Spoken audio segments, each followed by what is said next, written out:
India, the world's biggest democratic country, second most populous country, the nuclear power state, but is still not free from problems like poverty, illiteracy, corruption, and so on.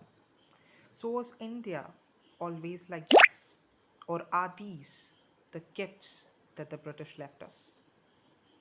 My name is Jeffin, and in this vlog, I will be talking about Indian economy. Economy is of three types: capitalist, socialist, and mixed. Capitalist is one where everything is privatized. Socialist is one where government owns everything. Mixed, it's a mix of both.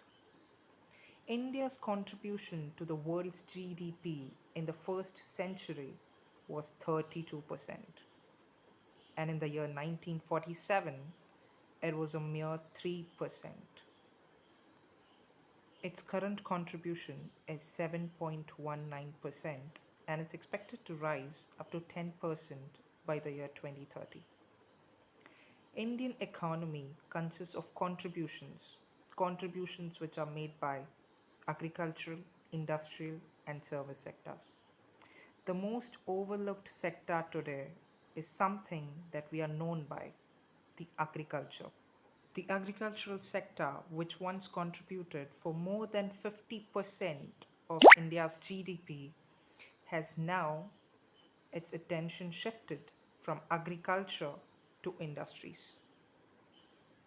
Many top companies like Ford, General Motors, which had their manufacturing plants nowhere in Asia but only in India, had to close its shutters.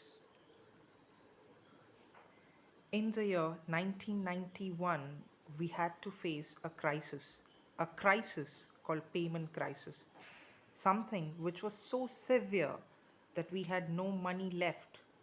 We had to pledge our gold reserves to IMF in order to get funds so that we could meet our daily essentials.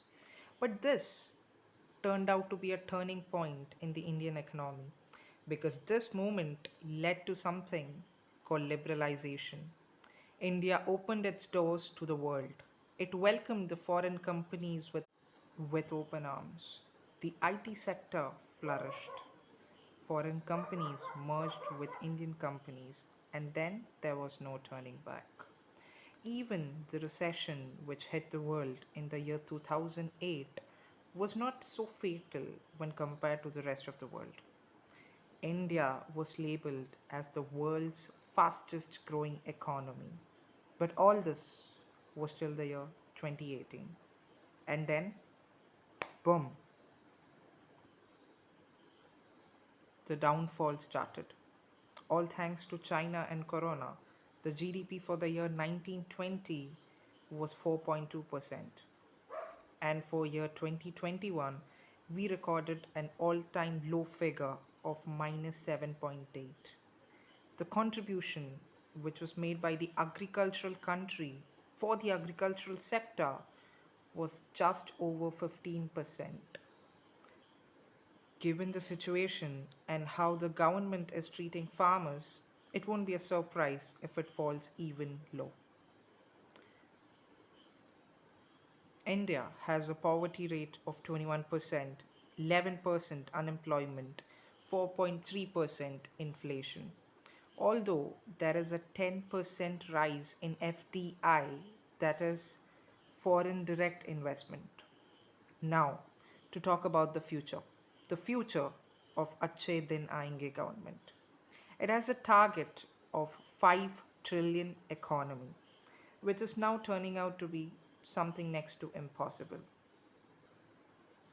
The government, which is interested in playing blame games, has blamed the economic slowdown for its failure, whereas the IMF has stated that India is responsible for 80% of world's economic slowdown, which proves the pathetic state of the current economy in our country.